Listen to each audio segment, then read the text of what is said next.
Hey, it's me, GV, and welcome to another boss guide for 9 Souls, ladies and gentlemen. This is Celestial Sentinel Wuqiang. And this guy's interesting because it's kind of one of those environmental, enemies being present sort of bosses, kind of similar to the Tower Knight or whatever in Demon's Souls or in Bloodborne. So basically, yeah, I'll show you where this guy is first. We've got Shangwu Hall, and then if we go south, we've got Factory Production Area, and then he's basically right there in the middle where my death drop is. So I highly recommend climbing this tower.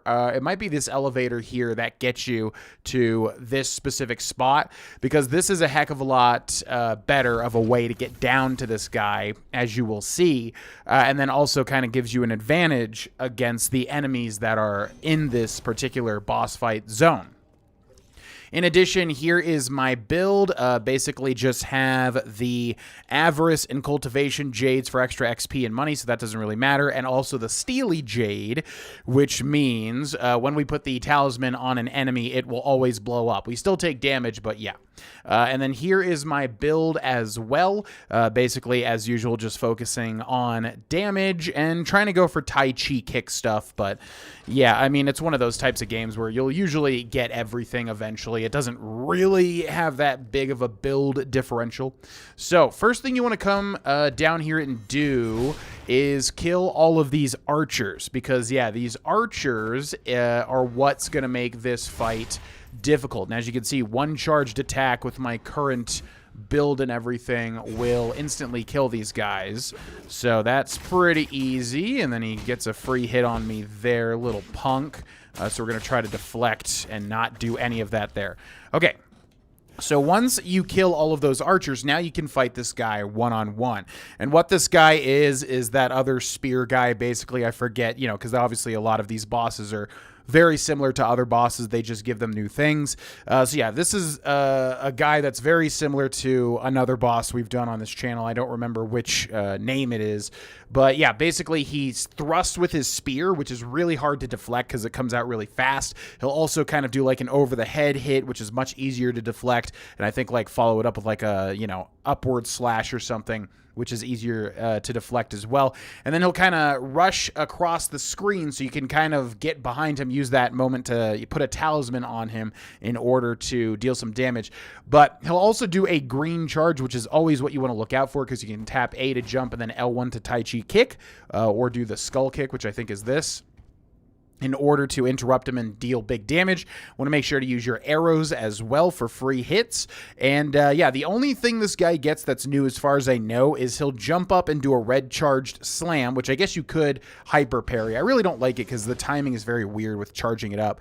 But he'll do these little fire tornadoes and basically 2 waves. So you have to dash through, you want to back up a little bit, dash through one, and then wait, and then dash through the other one is basically how to do that. But all that being said, let's get into the fight. All right, so yeah, not too difficult, because I think they want these archers to kind of give you difficulty here, but obviously if you take them out, you won't have to deal with them. So basically, if he's ever far away from me, I'm shooting him with my arrows, and when he starts to do a charge, if it's a green charge, I'm definitely getting ready to Tai Chi counter, because you can deal massive damage and also lay down a talisman.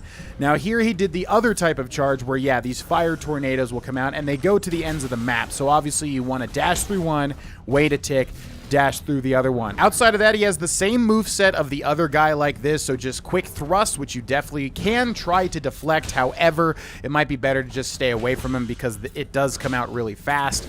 The over-the-head swing is much easier to deflect, and then he'll also do a charge, as you can see there, which if you can dash through him and wait a bit, you can then place the talisman on him at the end of his charge for easy damage as well. So some easy reflex here and there. The thrust is really the only thing you have to worry about, because honestly his charge attacks are not too bad, and if you can get the Tai Chi counter on him, you will deal huge damage. So once again, to recap, he has 2 charge attacks, one where he slams. You can do the unbound counter if you want to. I just decided to stay away from it. Dash through the first firewall, dash through the second firewall. Always be placing your arrows constantly, because this guy does stand still a lot of the time, so if you have this arrow upgrade that I have, it'll deal some AoE damage to him. And then the other charge attack he does, if he glows green, screen, you want to jump up and tap L1 at the right time in order to stun him, and then you can also hold R1 to place a talisman on him. And finally, he has that quick thrust attack, which if you're good enough, you can deflect, but also if you keep him at bay, you won't have to deal with it. And then the over-the-head swing, which is much more easy to reflect, and then the charge, where he'll run from one side of the map to the other, and if you time it correctly, you can kind of follow him and then hold R1 to place a talisman. Finally, I've noticed that you can kind of wait to the left and to the right of the map and kind of do a charged attack and jump up and hit him with it. You can probably cheese him that way if you wish. I do not like cheesing enemies like that in games, so I didn't do it that way, but if you want to, that's probably another way to do it. Anyways, hope this guide helped. Thanks so much for watching. Subscribe for more guides, and I'll see you in the next video.